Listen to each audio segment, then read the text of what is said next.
Love this podcast? Support this show through the Acast supporter feature. It's up to you how much you give, and there's no regular commitment. Just click the link in the show description to support now.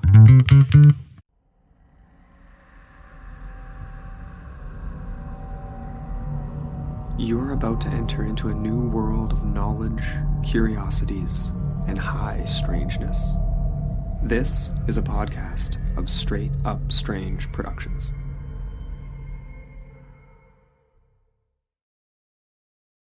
Tonight, finally, I'm talking poltergeist. That's right, ghost chickens.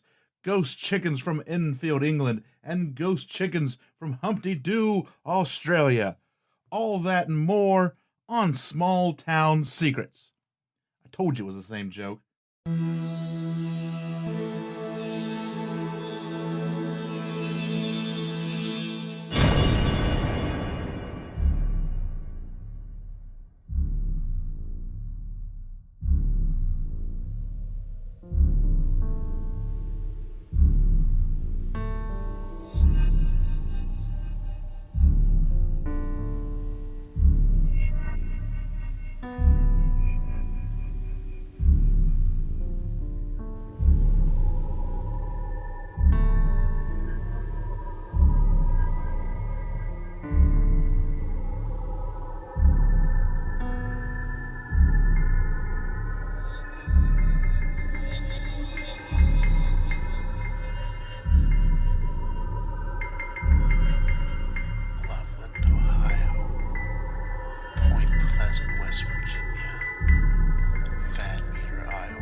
Every town has a secret. What is yours?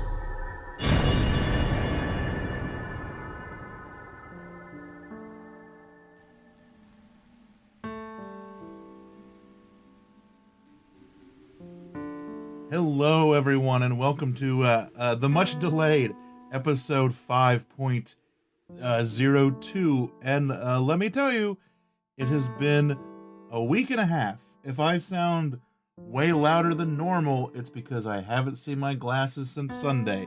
So I'm really bunched up on the screens, and because of that, bunched up on the mic.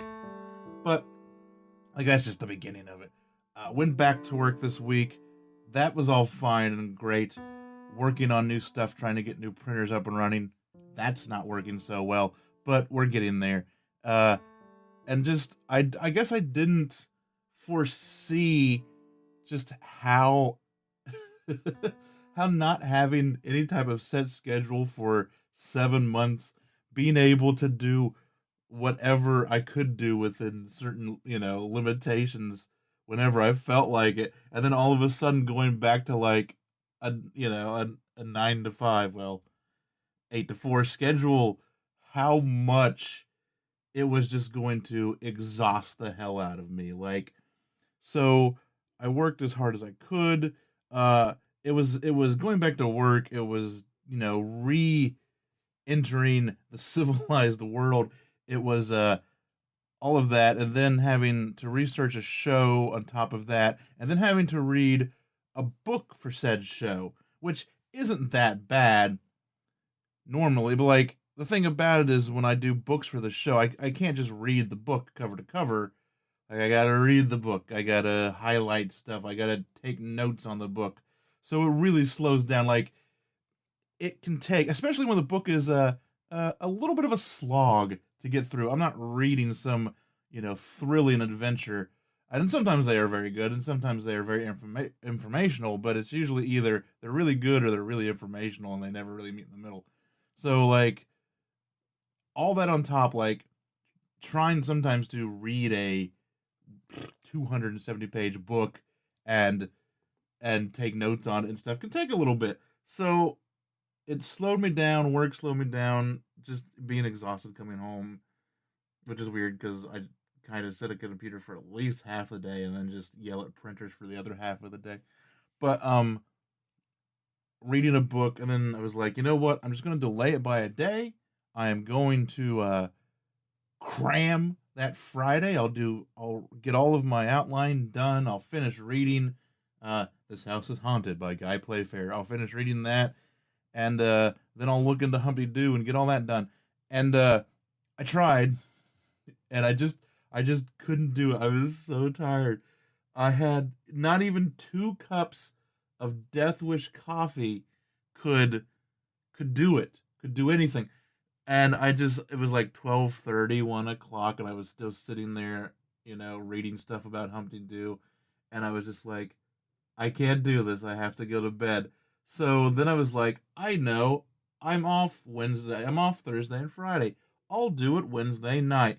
And then Wednesday was just a day where nothing went right? Like, we got new printers in. Well, they're not new. They're new to me. They came up from our headquarters in Georgia. I wanted to get one of them out so we could set it up and get it running. And it has some sort of weird error where we have to call the company for them to come fix it. And so I didn't do anything Wednesday. The only thing I accomplished at work at Wednesday was securing a case of white shop towels. That's it. Everything went wrong Wednesday. I came home, couldn't order Taco Bell from DoorDash because apparently like Taco Bell's service was down, even on their app. Like nothing worked, nothing went right. So I was like, you know what? Don't do the show tonight because the universe is telling you it's going to be a disaster. So I didn't do it yesterday. I was like, we'll get up, we'll do Thanksgiving, and I'll do it Thanksgiving night. And now I am here, and that is it. That is the story of why the show is like, 5 days late? I don't know. But I'm here now, and it's a good one. It's Poltergeist, and I've wanted to do Poltergeist for a while, and I've always wanted to talk about the Enfield Poltergeist case, mainly because of the sounds. Like, I'm really fascinated by the sounds and how they don't quite sound right, and they sound weird and hollow, and the wave files look backwards when you examine them, just all that great stuff. That's always intrigued me. And I wanted to do Humpty Doo, quite frankly, because the town is called Humpty Doo. Why not? There's a poltergeist case in a place called Humpty Doo. I want to talk about it. So that is what is on the docket for the show tonight. Before we get into it too much, the other thing I need to do before I forget is to welcome Marcus Cocker to the Patreon group. So this is your official shout out, Marcus, and I'm sorry I forgot to do it on the last episode. So episode 501, I got it all done. I got the ad version done. I got the Patreon ad-free version done. Got the site updated, all that jazz. And I'm uploading the Patreon episode to Patreon. I'm like, son of a bitch, I never gave Marcus a shout out. But I have now, and the deed is done. So thank you, Marcus. Thank you for your support, and thank you for joining. If anyone else out there is interested in the Patreon, go to stscast.com and go under support, and you can find a link there. Or you can go to patreon.com/stscast and get to it that way. 3 tiers, $1 tier, which will get you a Patreon colored sticker, the ad-free show, the Facebook group, and just all the other little goodies that I sometimes post on Patreon, like reviews of books or movies. Sometimes I'll throw YouTube videos up on there early when I make them. Sometimes I'll throw some investigation audio in there for people to hear, stuff like that. The $3 level will get you all of that, but instead of getting the sticker, you will get a button that looks exactly like a sticker, but it's a button. And you will also get access to the music that I make for the kind of intermission in the middle of the show. And I think I'm going to try to get some new stuff out, hopefully later in the season. But I think right now we're rocking 12 or 14 tracks that you can grab off of Patreon, download them, listen to them, whatever. The $5 level gets you all that jazz, the sticker and the button, the music, the ad-free show, all that, but also gets you STS Cast Backroads, which is an exclusive podcast, which has evolved into kind of an extension of the main show. So 9 times out of 10, that's what it is. So, I'll give you a great example. Tonight we are talking Poltergeist. And I'm going to talk about on the Backroads episode coming out, well, tomorrow, actually, because this has been delayed. His name, I think it's Matthew Millman? I can't remember his last name right off the top of my head. But he, as a child in England, had a poltergeist experience in his home and then became like a medium and an investigator. So we're going to talk about his case. In fact, he actually did go to the Enfield case, to the Harper's house, and try to help out there a little bit. So that's kind of how it's related, and we're going to talk about him in Backroads. So that's what Backroads will be this week. It will be Matthew, I think it's Millman, but it's Matthew. It's Matthew something, that, and then his last name also begins with an M, and I'm just blanking on it right now. But I'll figure it all out and have it going for the Backroads episode. So all of that, I will bore us no longer. Let's move on to some chicken ghost goodness with Enfield, England, and the infamous Enfield poltergeist.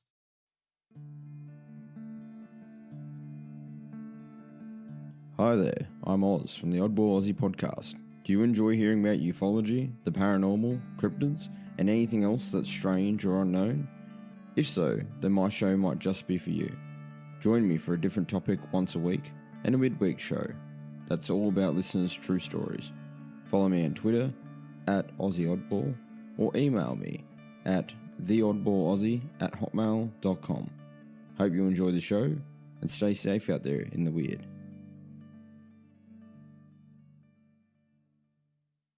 Enfield is a borough in North London with a modest population of 333,000.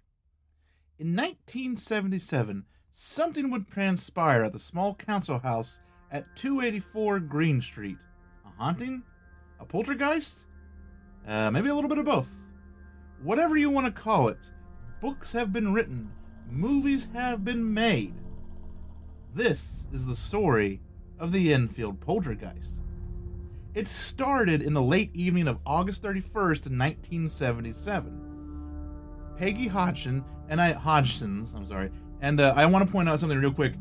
I tried very hard, and I think I got everyone's actual names, but I'm not sure. So in the book, which was the main source for this house is haunted by Guy Playfair, link in the show notes.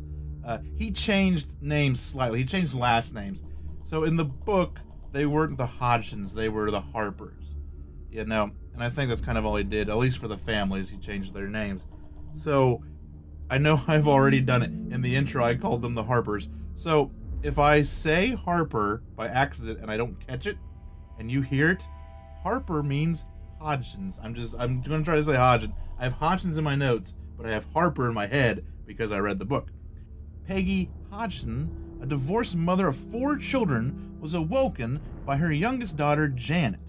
Janet complained of a chair that seemed to be moving in a room. In everyone's sleepy haze, Peggy moved the chair out of the room. Like, it's kind of funny, they don't kind of acknowledge, like, well, how's the chair moving? They're just like, oh, fine, I'll get it out of here. The noise in the girl's room continued, though. It wasn't the chair. Suddenly, Peggy, Janet, and Janet's older sister, Margaret, heard 4 loud knocks that seemed like they were coming from inside the wall. Then a heavy dresser slid by itself towards the doorway, almost as if it was trying to block them in to the room. Startled, Peggy shoved the dresser back, only for the dresser to just move again and go for the doorway. Hazy and half asleep, gave way to fright as Peggy, her 2 daughters, and her son, she had 2 daughters, 2 sons, one son was at boarding school during this time, left the house and went to the next door neighbors, Vic and Peggy Nottingham. Yes, there's also 2 Peggys in the story. After they told their friends about what happened, Vic and his son went across the street to investigate for themselves. They found no intruders or any sign of anyone else in the house, but soon heard the strange and ominous knocks in the walls. And this was enough for them. Vic and his son returned home, and then they called the police, who were also privy to some odd phenomenon. but really couldn't do much of anything about it. The next day, a game of phone tag began. Peggy Harper decided, see, I did it, it's in the notes as Harper. Peggy Hodgins decided to call the Daily Mail. The paper was interested in the story and sent over a reporter and a photographer. The Daily Mail also called the Society for Psychical Research, the SPR, and we've talked about the SPR before. We talked about it with the Borley Rectory case, I believe, was also involved with that. And it just so happened that the SPR had a new member that had been begging for such a case, an inventor named Morris Gross. You see, almost a year before, Morris's daughter, whose name had also been Janet, she was a young and up-and-coming journalist, died in a motorcycle accident. After the accident, Morris and his family had a series of strange occurrences of their own. And so because of this and an ongoing interest with the paranormal, he decided to join the SPR in search for some answers. Morris met with the Hodgson family on September 3rd, and things were quiet around the house for a few days. This seemed to be like a recurring thing with the activity, is that whenever someone new would come, it would shut up for a little bit. And then it would be like, I'm still here. In the early morning of September 8th, Morris and a photographer who had joined him named David Thorpe would be privy to a first of many paranormal experiences. It would be the beginning of an 18-month-long investigation. That night, around 1 a.m, as the kids slept, Morris and Thorpe were jolted by a loud crash. Once inside Janet's room, they saw a chair had moved about 4 feet and was now overturned. And an hour later, it happened again. And this time, Thorpe got a picture of it. So they took a lot of pictures, they took a lot of audio. It's one of those things where they did, but you can't find a lot of it. They're like, oh, we took hundreds of pictures, but I've ever only seen like 20. I don't know where they all are. I would like to see all of them and the little bit of video and stuff that they got. But over the next few days, they would be witnesses to doors opening and closing by themselves, kitchen drawers opening and closing by themselves, things jumping off of shelves, jumping off of the kitchen, like the kitchen table, all of that. Objects such as a water glass just appearing on the floor when no one was around to put it there. And that would happen all the time with different stuff. And here's like one of the most intriguing parts, I think, of the entire thing. Marbles and Lego whizzing through the air, sometimes hitting people with enough force to leave bruises. So think about that for a little bit. Not so much a marble, but like a Lego brick is like a hollow piece of plastic. Like imagine the velocity. Yes, I know they hurt when you step on them. Imagine the velocity a Lego brick has to be going to hit you hard enough to leave a bruise, right? But there was an odd thing about the marbles. See, the marbles would hit the floor, and then they wouldn't move or roll around after hitting said floor, almost as if though the floor was magnetized and the marbles were metal. So they would just go, they'd appear once again from nowhere. They would like apport from where, and no one knew where they were coming from, and they would just like fall to the ground, and they'd like hit the ground, and then just stop. Like they wouldn't roll. And so that seemed, I would love to have seen that happen. That would have been great. It wouldn't take long though for another member of the SPR to become involved. One night, while attending an SPR talk, Morris sat by writer Guy Playfair. The two hit it off, and even though Playfair had just gotten back from investigating 2 poltergeist cases in Brazil, he knew he had to help this family. So he canceled his vacation plans and joined Morris Gross on September 12th. For the next couple of weeks, Playfair and Gross spent day after day in the house, experiencing much of the same paranormal activity over and over. And it wouldn't take long, though, for Playfair to invite his first set of mediums to the house to help with the investigation. A husband and wife team named the Shaws. Now, I am going to pause here and talk about names again. So, if you've watched The Conjuring 2, the Warrens are in it, and they come to this house, and they do all this stuff. That didn't happen. There's a lot of talk about, did they come? Did they spend any time there? Were they allowed in the house? So I'm not sure if the Shaws in the book, because he says they lived in London, so he doesn't say they were American. I'm not sure if the Shaws were supposed to be like Ed and Lorraine Warren, because they act very much like Ed and Lorraine Warren. They're very religious. Like, she's a medium, she goes to a trance, and he's like yelling at the demons. So I don't know if the Shaws are supposed to be like the Warrens and he used a different name, or if the Shaws were like just another couple that were very similar and were from England. I guess I should look them up. If anyone knows, let me know. I've wondered that the entire book, but I'm going to call them the Shaws until I have something to tell me otherwise. Annie Shaw soon went into a trance and communicated with something she called Gozer. And yes, Gozer is where Dan Aykroyd got the name for Gozer in Ghostbusters. I do know that. The couple also determined that whatever was in the house was draining energy from the children, which seems pretty par for the course of a poltergeist. They seem to pop up during puberty and really center around the children and feed off the children in the house. As with most poltergeist cases, the longer it went on, the longer it escalated. As time went on, the family had all started sleeping in one room. And so like they were all in one, like the girls slept on the bed with their mom and the Jimmy, I believe, who was still there, and the other one was in boarding school, like slept on a cot by himself, with Playfair sleeping in a spare room sometimes. But one night, the youngest son, Jimmy, I believe, was almost hit in the face as he slept by a piece of grill off of a gas fireplace. And later, the entire fireplace would be wrenched from the wall. The entity was not able to pry it out of the wall entirely, but had used enough force to bend a pipe 32 degrees from the fireplace. So the pipe that went into the wall to feed it gas was, I'm assuming, straight, and something was able to bend it like 32 degrees. That's getting almost like at a 45 degree angle. That's not a bad little bend for an entity with no, physical mass. After this, Playfair attempted to communicate with the entity. He tried to get it to do the old knock once for yes, twice for no routine, but it didn't seem too keen on talking to the writer. However, it did seem to want to communicate with Mr. Gross.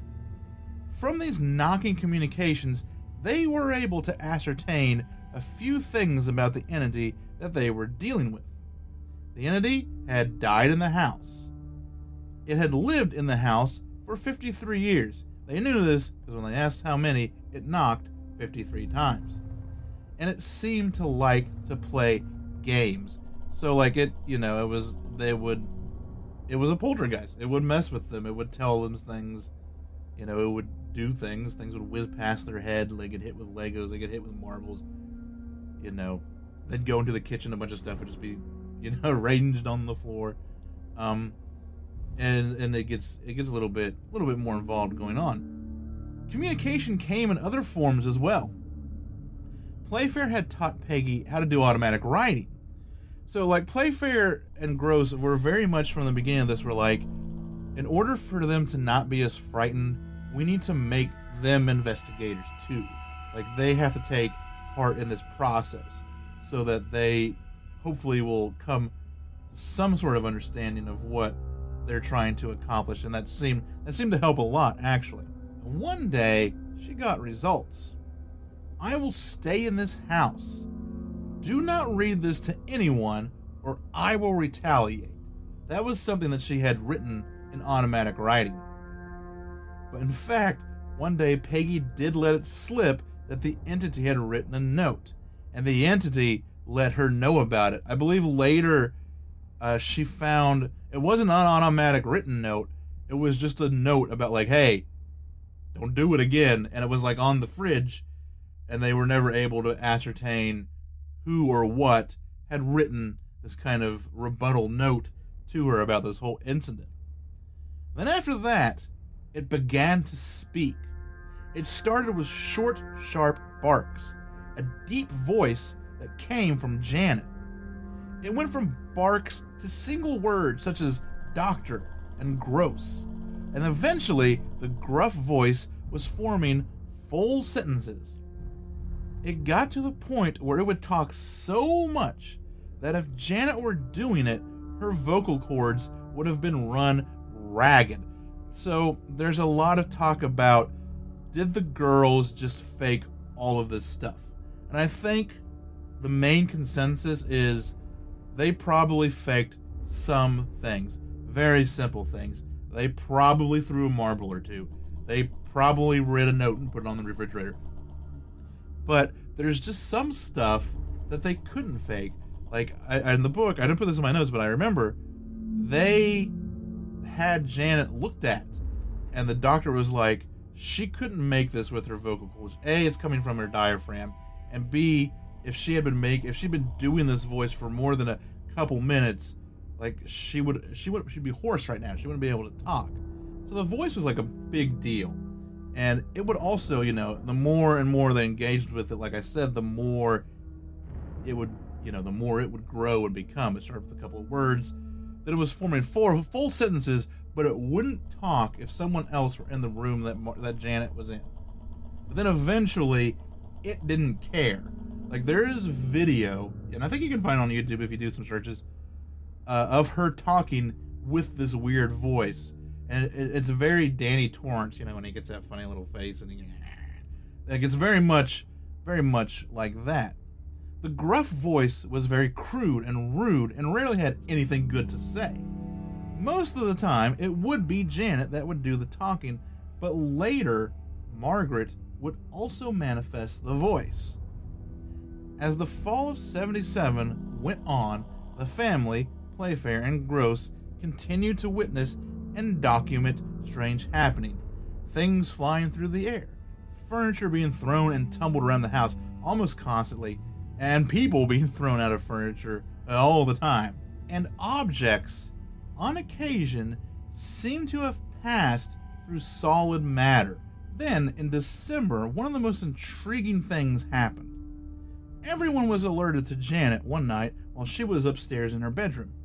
When everyone entered the bedroom, she had claimed she had just levitated off of her bed.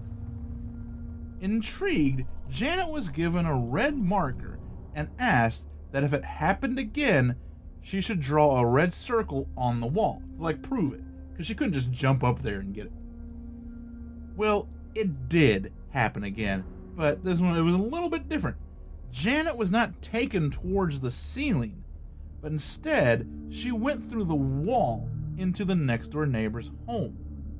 She appeared inside a bedroom that she was able to describe, but had never been in. And I believe, I hope I'm not mixing this up with another incident, but I believe they also found one of Janet's books in that room too. So the thing you have to remember, these are row homes, these are council homes, so it's like they're right up against each other, like they share a wall in between them.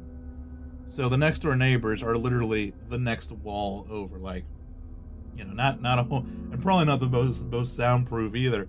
So they were getting a little bit of activity too, but so she went through the wall and entered someone's bedroom. She'd never been in it, and she was able to describe the room, which I think is fascinating, quite frankly. I don't know, I wish they had gotten some of that stuff on tape. Because they always show that picture, right? I'm using it for the episode title. That picture of Janet being thrown through the air. But every time I look at it, I'm just it just looks like she's jumping off a bed. Give me something. If that was video of her being thrown through the air, then I'm like, yeah, give it to me. But that, it just looks like she's jumping off of her bed and nothing special is going on.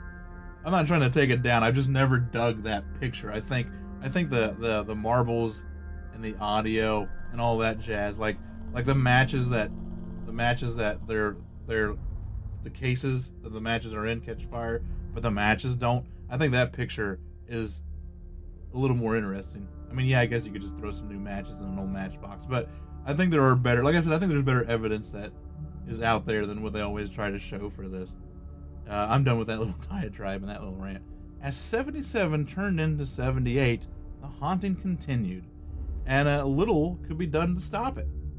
Playfair had a couple of mediums who worked with him in Brazil, and they came and did some work in the house, and it was quiet for a time, but it didn't last. And that seemed to happen every time they brought in a medium, is that for like a little bit it would be quiet. If the family left the house, it would be quietish. It would be not as active. Like they went for a holiday, like they went for a vacation one time for a couple weeks, and then, you know, Christmas and stuff like that, and then it would kind of quiet down, but there was always activity even when they weren't in the house. In June of 78, it was decided to send Janet to the Maudsley Hospital to receive and undergo psychiatric testing and get her away from the house. She stayed for most of the summer, and while she was gone, activity at the home lessened but did not go away. In fact, for a while, both the boys, so now that both of the boys are back because it's the summer and boarding school is out, who up until this point really had not experienced anything. Like, if you read that book, other than the one boy almost getting hit in the face with a piece of metal, like, they're not in the book that much. Like, it did not seem to care about the two boys at all. The activity, I mean. Janet returned in September. It had now been over a year since the activity started, but the activity continued. In October, Playfair was contacted by a Dutch journalist, Peter Leifenheber. Leifenheber wanted to do a story on Enfield, and he was going to bring his own medium, a man by the name that I am going to mispronounce, so fair warning, by the name of Dono Migling-Maling, I think it's a silent G. We're going to call him Dono from here on out. The two Dutch men came to England and spent a whole week at the house. By the end of their visit, Dono was not able to do much about the poltergeist, but he did make an intriguing connection. During his sessions, he saw a spirit of a 24-year-old woman. Now, over this whole ordeal, other spirits had been noticed. An old woman, a man who had died in a chair downstairs, a young boy. The poltergeist, the entity, kind of claimed that there were like 5 or 6 other entities in the house over the course of this whole thing. And yeah, the guy who died in the chair is kind of the one that they hinge the whole Conjuring 2 movie on. But they, you know, but no one had ever really talked about a 24-year-old woman, like a young woman. Dono felt that the spirit of this young woman had a connection to Morris Gross. When they talked to him about it, the description he had given seemed to be that of his deceased daughter, Janet, who would have been 24 that year. Like in the book, I believe, like they go, like in the book they describe like how they got on, they got in the tunnel, you know, to take the train to Gross's house, and the whole time Dono's just feeling it, and it's just getting stronger and stronger. And then they describe this woman to Gross, and he's like, other than getting the hair color wrong, everything else was spot on. So, was this whole thing, like, they kind of play fair, and Gross talk about, like, Janet, you know, your daughter was, you know, she was this up-and-coming reporter. Did she find this story in the afterlife and had to get someone on it? And so she got her dad, and her dad got Playfair on there, and Playfair would write a book. Like, was it all her trying to get like one last story out there from behind the veil? In the end, the paranormal activity seemed to have disappeared, just as mysteriously as it arrived. And by the spring of 1979, it was gone. And that is, I think, a pretty good summation of the case. I read, like, if it's a little, like I said, it's a little bit of a slog because Playfair likes to kind of reiterate stuff that kept happening in the house and things like that. But there's some really good stuff in his book. There's a lot of pictures, not all of them, damn it, but a lot of pictures. He has some appendices in the back. One of them talks about the sounds, like the sound waves of the objects sometimes were very weird. Like if you were able to look at the waveform, it's almost like it's a sound being played in reverse. But like when people hear it, it didn't sound like it was in reverse. It just shows up in reverse when we try to visualize the waveform of the audio. The other weird thing about these sounds is that they always sounded like they were very hollow, which made absolutely no sense at all. Like they would strike the ground, but they wouldn't strike the ground. Like imagine a marble hitting the floor. It's a pretty precise noise, and these would sound very dull and very thuddy. And of course, the sounds always sound like they were in the walls or they were in the floor. They never sounded like someone was just, I'm not going to do it because it'll be loud, but smacking on the wall or something, because it just sounded muffled like it was inside. And so there's a little bit on there about that. There's a little bit on like reflecting back on the 2011 edition of it. So if you're really interested in Poltergeist and you've always wanted to read that book, grab that book, read that book. It's got a great cover.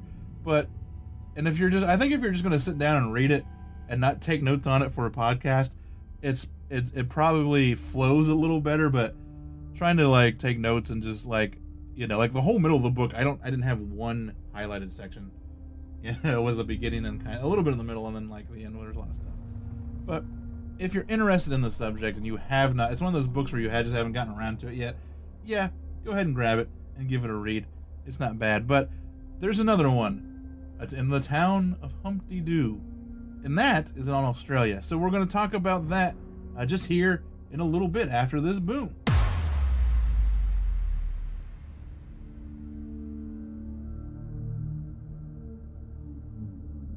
There's a small northern Australian town known as Humpty Doo, and other than its unusual name and being home to Nev Sharp, who holds the world record for loudest burp at 110 decibels, it's a pretty sleepy town. But in 1998, that town became home to a stone-throwing poltergeist. And yes, I've linked the article in the show notes if you want to read about Nev Sharp's accomplishment. It began in January of 1998 in a little blue house on McMinn's Drive during a rainstorm.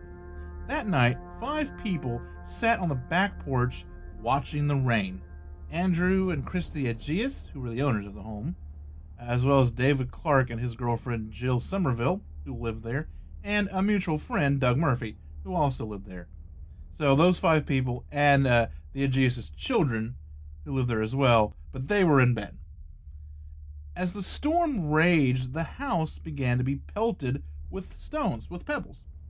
At first they thought it must be someone throwing the stones at them, but they found no trace of anyone around.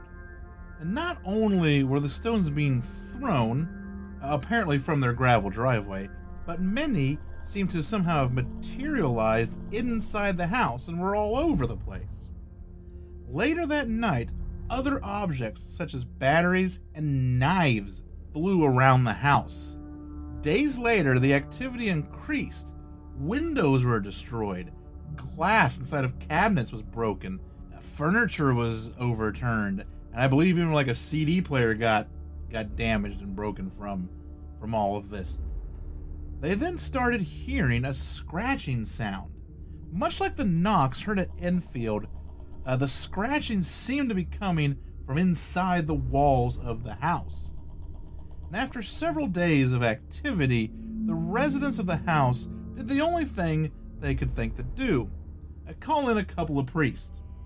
Father Stephen D'Souza visited the house, and upon inspecting the kitchen, found a steak knife fly off the microwave and shoot straight at him. Then it stopped a few feet from him as if hitting an invisible wall, and then just fell to the floor.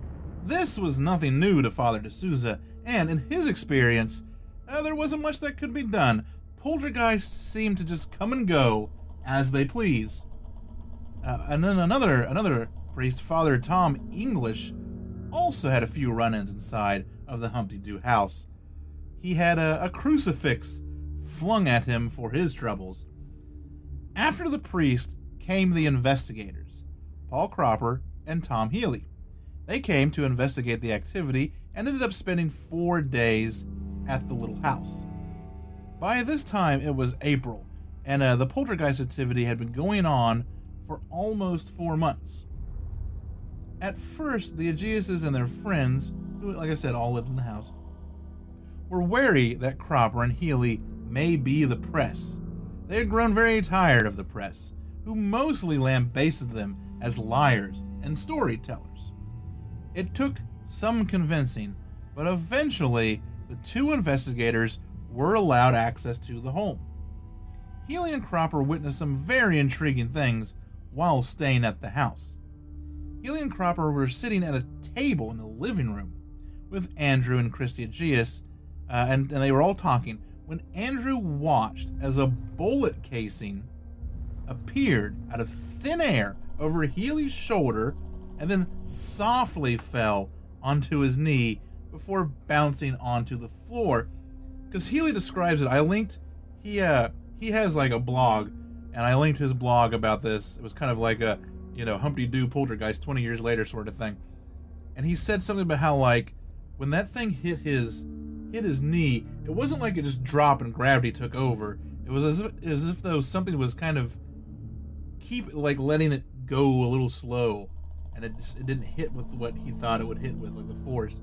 It almost was like it was lowered onto his knee and then hit the ground. Another time, Healy was talking to Christy and Jill in the kitchen when he heard the distinct sound of someone or something scooping up a handful of gravel from the driveway. Then they all heard the gravel hit the outside of the house, and at the same time, the gravel fell from the ceiling inside the house. It hit the ceiling fan and was scattered around the kitchen. And this would happen all the time, like stuff would just appear above the ceiling fans and then that hit the ceiling fans and just go flying. Healy himself was accosted one day by a steady rain of pebbles as he sat alone in the living room. It's as if though they just rained on him from, once again, inside the house. And I will link some stuff in the show notes. I'll probably put it on my page as well. There's some really intriguing pictures of, like, people going into rooms and like finding pebbles, spelling out words, like, not like, get out or anything like that, but just words, just random words. And they would also find writing on the walls and stuff like that too. Just, very typical poltergeist behavior, but this one's throwing knives and shit. Over their 4 days at Humpty Doo, the investigators witnessed some 37 different occurrences in the house. And in the end, they were just as perplexed as everyone else who lived in the house or had visited the house.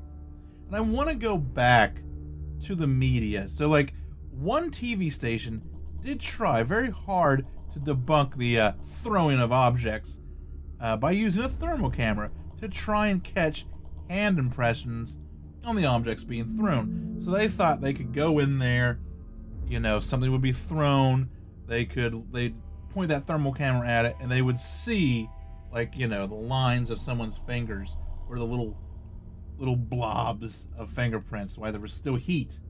And they'd be like, "Ha, I gotcha, here we got handprints." But this, it actually backfired on them. See, the objects did have a heat signature, but it was uniform, not patchy like fingerprints would be. Almost as though someone had heated it up in a microwave and then thrown it.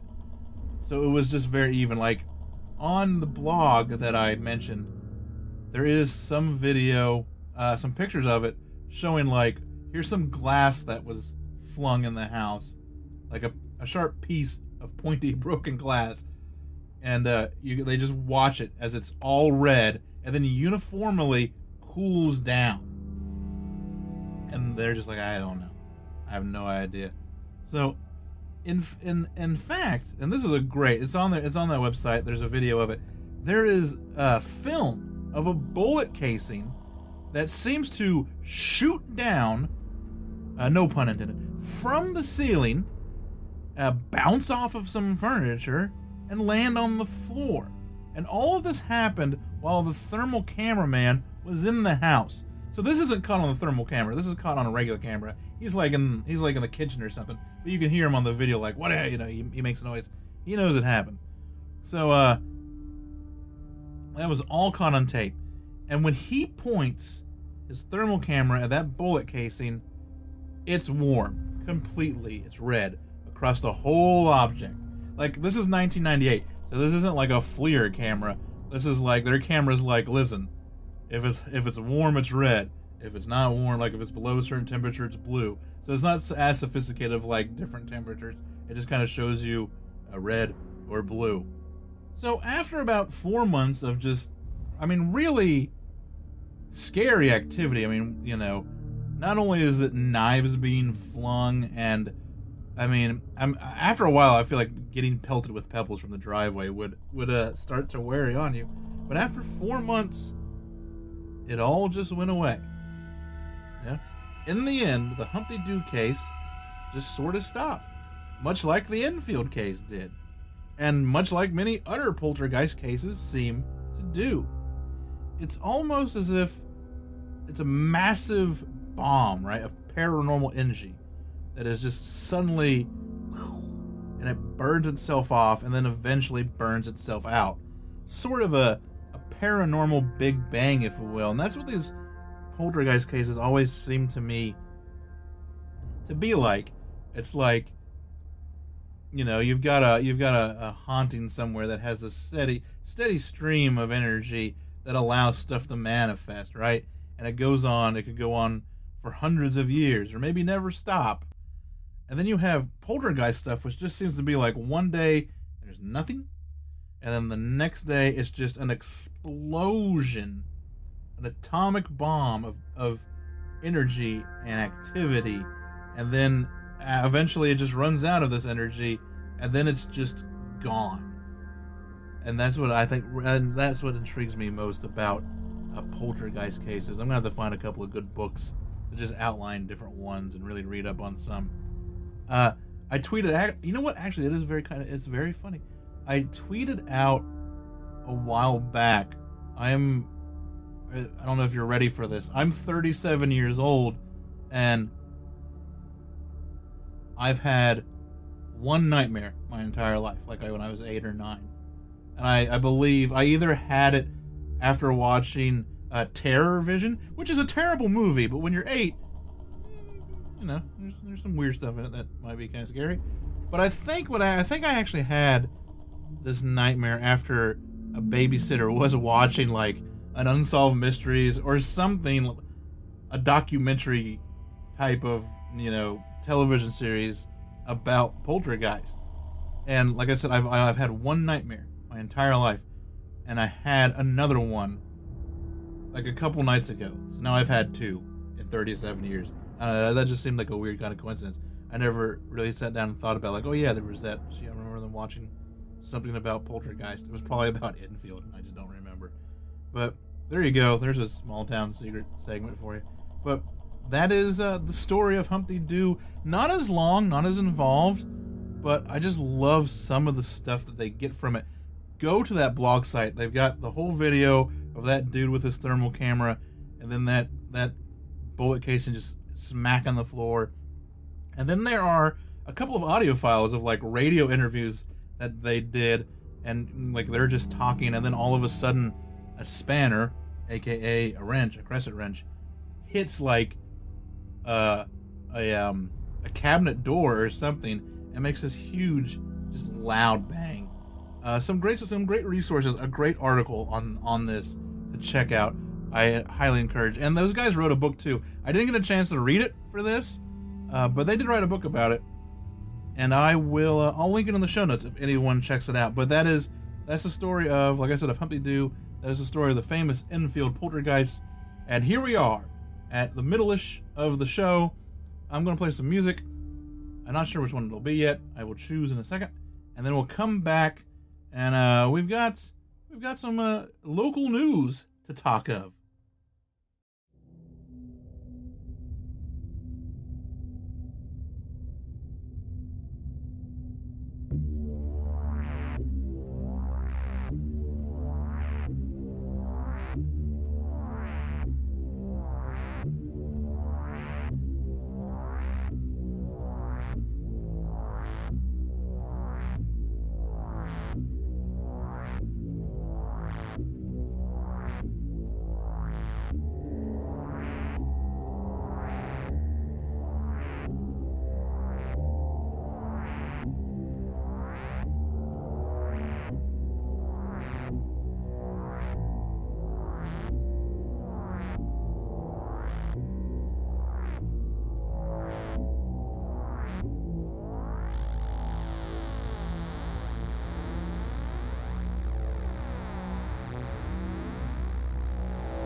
And it's time for the local headlines. So, 2 weeks ago, when I started doing stuff for this show, no one was talking about this story.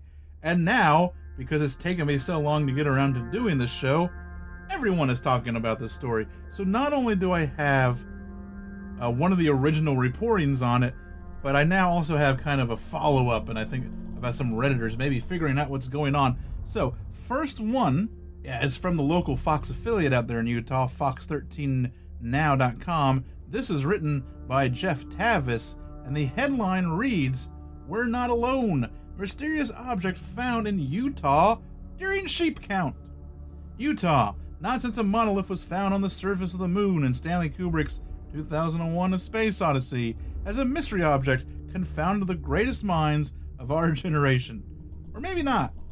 The Utah Highway Patrol posted a photo to social media Friday showing a curious, metallic-looking object found during a count of bighorn sheep in the southeastern part of the state. According to the post, the item was found buried in the middle of nowhere, with UHP asking the public what they think it is. One person suggested that it fell off a UFO, and we've been seeing it in Ogden lately. So I guess there's a UFO in Ogden there, and perhaps this is cargo from it. While no alien craft have been officially seen in the area, nothing can be ruled out. Most likely, it's just a piece of sheet metal placed on the ground as a prank or a hoax. However, if you get close and hear someone say, "Open the pod bay doors, Hal," you'd better run. Officials won't announce the exact location of the object as it's in a very remote area, and if individuals were to attempt to visit the area, there is a significant possibility that they may become stranded and require rescue.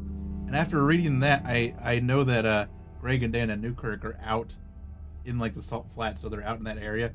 And I kind of hope that this is not what they're going to go and try and find. But since this article has come out, like, it's blown up. It's been on, I've seen it on Twitter like every day for the past like week and a half. And there's video of it now of them going, of these highway patrol guys like going to look at it. And it's not just a sheet of sheet metal. Yeah, sure, that works. It's stuck in the ground. Like, when you watch a video of it and they get different angles on it, it's a triangle. Like, it's a triangle just going down. You know what I mean? Like, if you look at it like head on and just see one side, it just looks like a square. But if you look at it from like a top view, or you get a little bit of an angle on it, you will see that it's just like a triangle, obelisk looking thing. So then, now here we are. We're going to hop over to CNET, and Steve Pinclaso here has an article about the mystery monolith puzzle may have been solved by internet sleuths. And that's the headline, of course. So, a few days ago, the internet went wild about the discovery of a metallic monolith mysteriously standing in the middle of the Utah desert. Discovery by the Utah's Department of Public Safety, and the rumor mill quickly began churning. Was it aliens? Has 2001: A Space Odyssey been brought to life? I wonder if there's got to be one article where they didn't plug 2001, right? Thanks to some particularly devoted Reddit users, we now know that the likelihood of it being anything extraterrestrial is slim. Though if it was going to happen, I think we can all agree that 2020 would have been the year.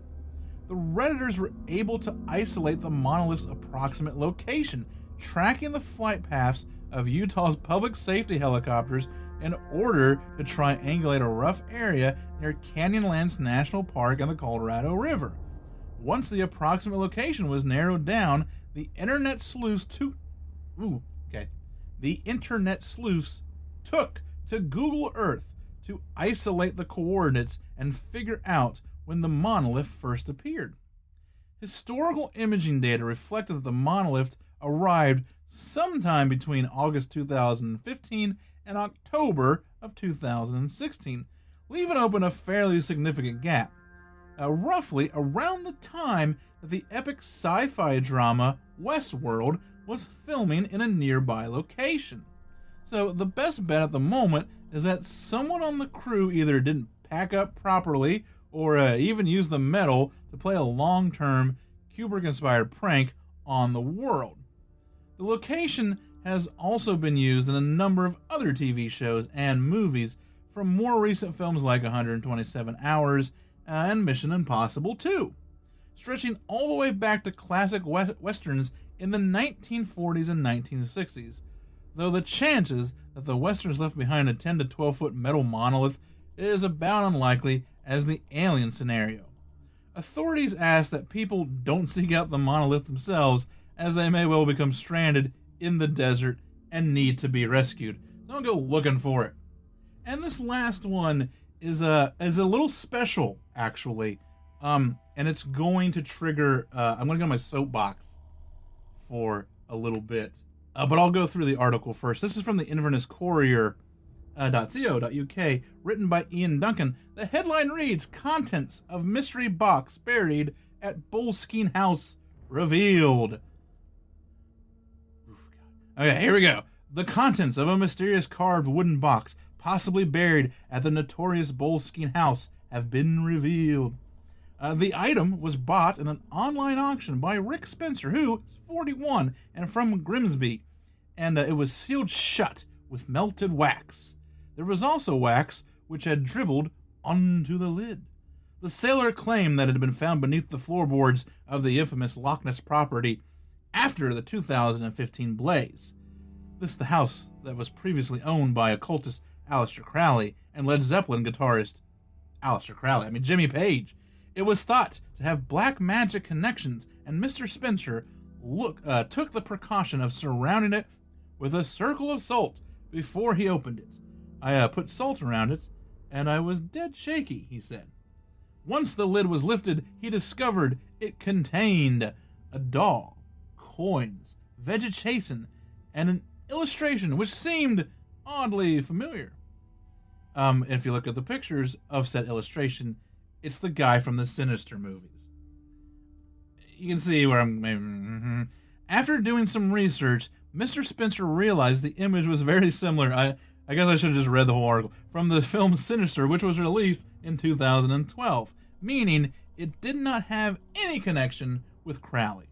He said he had heard from experts on the subject who told him it was a Dybbuk box, and the contents could have been a witch's binding spell, he added. It will be something because people are saying it has been done properly. It does look like it was done in a ritual way. I have messaged the seller, and he is adamant that it came from Boleskine House. Mr. Spencer said he is quite keen to hear from anyone who could provide any information about either the box or the owner of the house around 2012 to 2015. The secretive Dutch millionaires Trudy Pykar Baker, who apparently owned it then. He said, there's got to be someone around that knows her. So anyone with any information is invited to contact Mr. Spencer by email at the 10biscuitpodcast3@gmail.com. So here we go. The reason I did this is because I knew about this way before this story happened. Our good friend, who, if you are listening to the non-Patreon version of this show and you're getting the ads and the promos, you heard the promo for Oddball Aussie at the beginning of this episode. He contacted Oddball like a month ago about this thing, and we all saw it, and we all were like, well, it looks like horse shit because it's got the Sinister guy on it. It's not ancient, but it could be someone, who went out there one day and tried to do some weird ritual in a much more modern context. So that's the first reason I want to talk about it, is that it had popped up on our radar like a while back. But the other reason I want to talk about it is I want to tell everyone I am not a skeptic, but I am also a rational person. It's like I can kind of differentiate between what I think is genuinely weird and spooky and not. And I'm here to tell you, Dybbuk boxes are 100% complete horse shit. They don't exist. They never existed. If you try to research them in Jewish culture, because they're supposed to be, Jewish wine boxes, you won't find anything in any lore that talks about Dybbuk box and binding spirits and all that.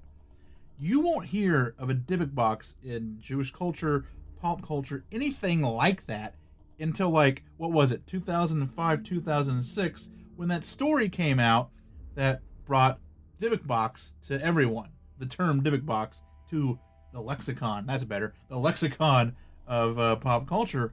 When that guy was like, I bought this thing on eBay, and the dude who had it had a bunch of weird stuff happen to him, so he sold it on eBay, and I bought it, and now a bunch of stuff weird is happening to me. I'm gonna I think he ended up hiding it somewhere or cementing it into a wall or some weird stuff. But that guy came out a while back and said, I made all that up. The eBay auction was me. I sold it to myself or something like that. The story, the box, I made it all up. You won't find any mention of a Dybbuk box until that story. So, and here's the thing, you could put intention and magical intention or whatever, kind of in anything you want. So when we first saw this, we were like, because he, Aussie was asking for anyone opinions, and I was like, this is crap because all Dybbuk boxes are crap. But and also it's got a drawing of the Sinister guy on it.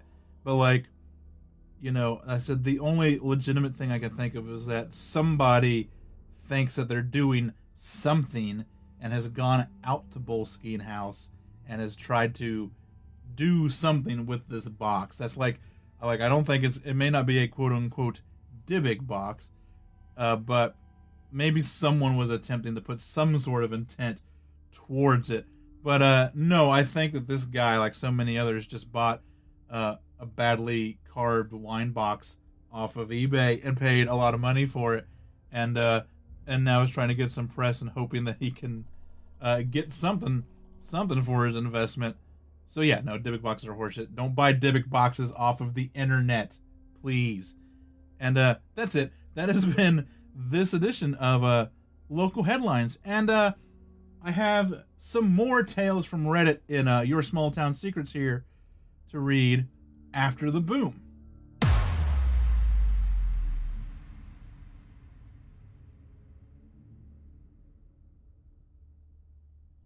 Okay, and this week I had to go back to Reddit and grab a couple of Reddit stories. The reason being is because I'm working on a couple of interesting interviews, but I haven't got them set in stone yet. I was hoping to get one last week, but it didn't work out. So I had to find some content for this. Which reminds me, speaking of interviews, I know that last season, like what was that? Episodes like 4, 5, and 6. I kept hinting on like a really cool thing might happen, and I'll let everyone know what it is if it doesn't happen. And I never told anybody like what that was, so I'm going to get into it right now. So another podcaster, Paige at Reverie True Crime. You know how I was like, oh, like Corey Taylor investigated for our school. She contacted me on Twitter and was like, hey, I know someone who's in the band Head PE, and they are good friends with Corey and other people in Slipknot. So she's like, there's a chance if I contact this guy and he like sees it or whatever, that he could get in contact with Corey. So obviously, as of right now, that hasn't happened because you would have known about it. But we came so close, very, very close to getting Corey motherfucking Taylor on this show to talk about. And if you don't know who that is, that's the lead singer for Slipknot and Stone Sour, and his solo record that came out this year, also known as Corey motherfucking Taylor. Getting him on to talk about his investigations and his experiences at Farrar School. So, didn't happen, but it came very close to happening. And I feel like Corey's the type of guy who would just do this, because I remember there was like a story also over the summer where some like Slipknot cover band like put an ad out because they needed a new lead singer, and he answered it.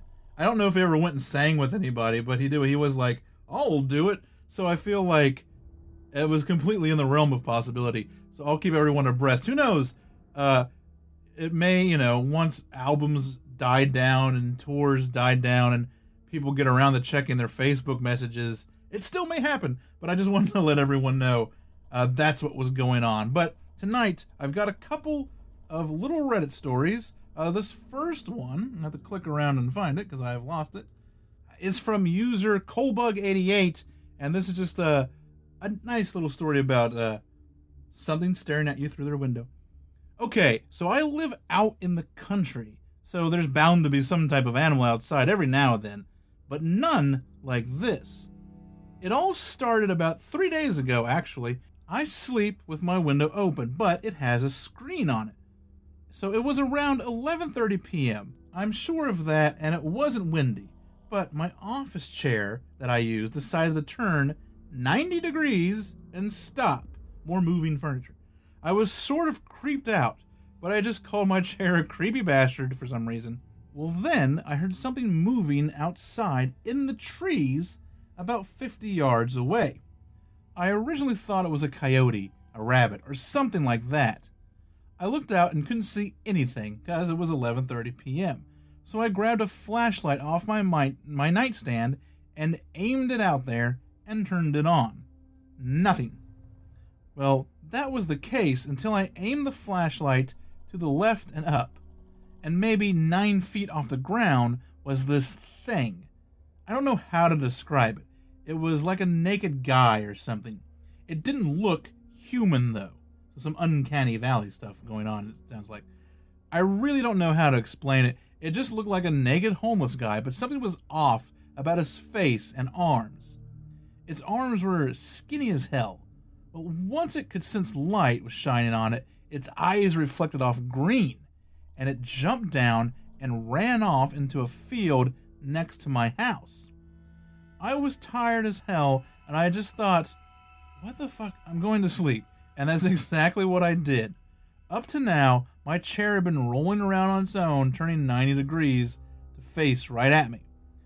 I don't know if I'm on some type of drugs or something, but I don't think chairs are supposed to do that. And this one really intrigued me just because of the uncanny valley, human thing in the trees, but also like the light poltergeist activity of like, oh, and by the way, your chair is going to move around too. So a couple of things going on that night. And this next one is from Rucka from the East Side, username.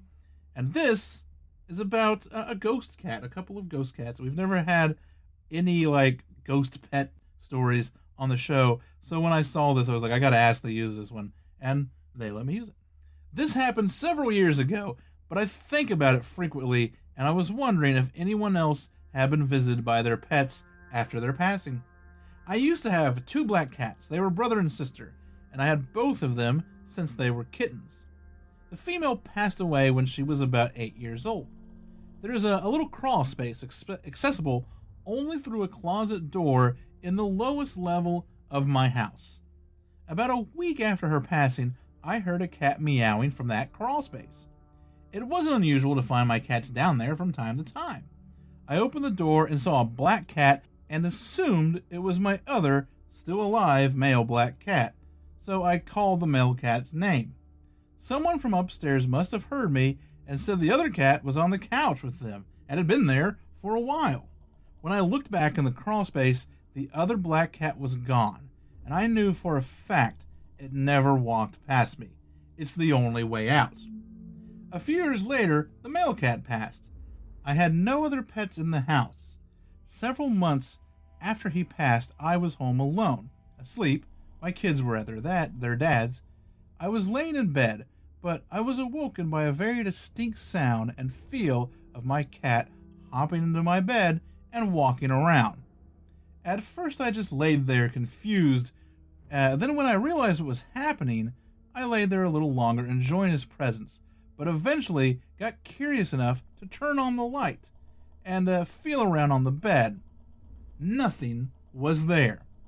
I haven't been visited since, but have always kind of hoped they would return again. And I've had that happen too. I don't know if I've talked about it on the show before, but I was laying in bed one night and very much felt like my cat. I've only ever had like one cat. I've lived my life vicariously through other people's cats, but only recently have I acquired a cat of my own. And he's very much alive, as far as I know, unless he's been a ghost the entire time. But like I felt him, jump on the bed and like, put weight on my, like a paw on my foot, but there's nothing there. And here's the thing, I don't know about your cat, but my cat is very quiet jumping on the bed, but jumping off of the bed, all gracefulness is gone, and it's a big, like, he just makes a noise. It just sounds like a sack of crap just hitting the floor. Like, he cannot get off the bed quietly. So I know he didn't just jump down, I guess is what I'm getting at. And so, I don't know what causes that, because it is a weird thing when you feel the bed go down, and then you feel something like, feeling the bed kind of move is one thing, but then feeling something like on you is quite different. So, like I said, we never had like a ghost cat, ghost pet story on the show, and I really wanted to do that. So thanks, Rucker from the East Side, and thanks, Coldbugs88, for letting me share your stories. And that has been this edition of Your Small Town Secrets. And that is a wrap for tonight's show. A little delayed, maybe a lot delayed, depending on your preferences. But hey, we're clocking in right now at 1 hour and 15 minutes, and I edit as I go. So that's going to be a pretty accurate time by the time I'm over this. So it's going to be a pretty fat and juicy episode, or was a pretty fat and juicy episode because this is the end of it. And I'm glad to report, after the week I've had, no gremlins really, other than that stupid bug that is still in Logic Pro, even though Logic Pro is updated and Big Sur is out, where if you don't have everything plugged into the computer that you had plugged in before and you try to open Logic Pro again, it hangs up. And then you have to go and open up like an old Logic Pro project and then go to like file new from there. I've been fighting with that all summer. But other than that, no hiccups, no bugs. Show went pretty smoothly. So, yay. And that is it. So, time to plug things. If you have an experience that you would like to share on this show, you can send me your story. You can send me a news article. It could be UFO, Bigfoot, anything small town secrety that you can think of, paranormal, true crime thing. Let me know. Like I said, you can send an article. You can write me up a thing. You can send in an audio file if you would like, or we can hook up Skype or Zoom or whatnot and do an interview. Just let me know. Easiest way to do it is to go to stscast.com. At the bottom of the main page, there's an email form that you can fill out. And I look for those all the time, so that's the easiest way to get them. You can also get at me on social media for experiences or whatever. I'm most active on Twitter, and that is at STScast. Facebook is also at STScast. And Instagram is at stscast.gram. But also, stscast.com is, of course, the hub for the entire show. There you will find show notes on this episode and every episode. You'll find pictures to go along with this episode and every episode. You will find links to, iTunes and Google Play and, Spotify, all that jazz. You will find links to the merch store if you want to buy a shirt or a sticker or a coffee mug or a phone case or whatever stupid products I decide to put on there. You can join Patreon through there. You can do all of that stuff if you want to help support the show financially. All that's on there. If you want to support the show, but you can't throw some ducats at it, just rate and review it on your podcatcher of choice, please. Especially iTunes. Getting really close to getting enough reviews where I think it's going to bubble a little bit. And and really just tell someone else about the show, man. Word of mouth. If, like I say at the end of every episode, if everyone gets one other person to start listening to the show, then the audience automatically doubles. So, but thanks everyone for listening. Thanks for supporting if you're doing it through Patreon or if you're buying a shirt or whatever. Thank you so much. I'm sorry this episode came out so late, but everything will be back on track. I don't have to read a book for the next episode, so hopefully I can get it cobbled together much more efficiently than this one. This one just kind of got away from me for a little bit, and I decided hey, just get it done when you can get it done, and when you don't think everything is going to catch fire on you, and just put out the best show that you can put out. Don't try to do it under duress. Duress that I caused myself. But that is the show. Thank you for listening. Thank you for supporting. And remember, until next time, that every town has a secret. What is yours?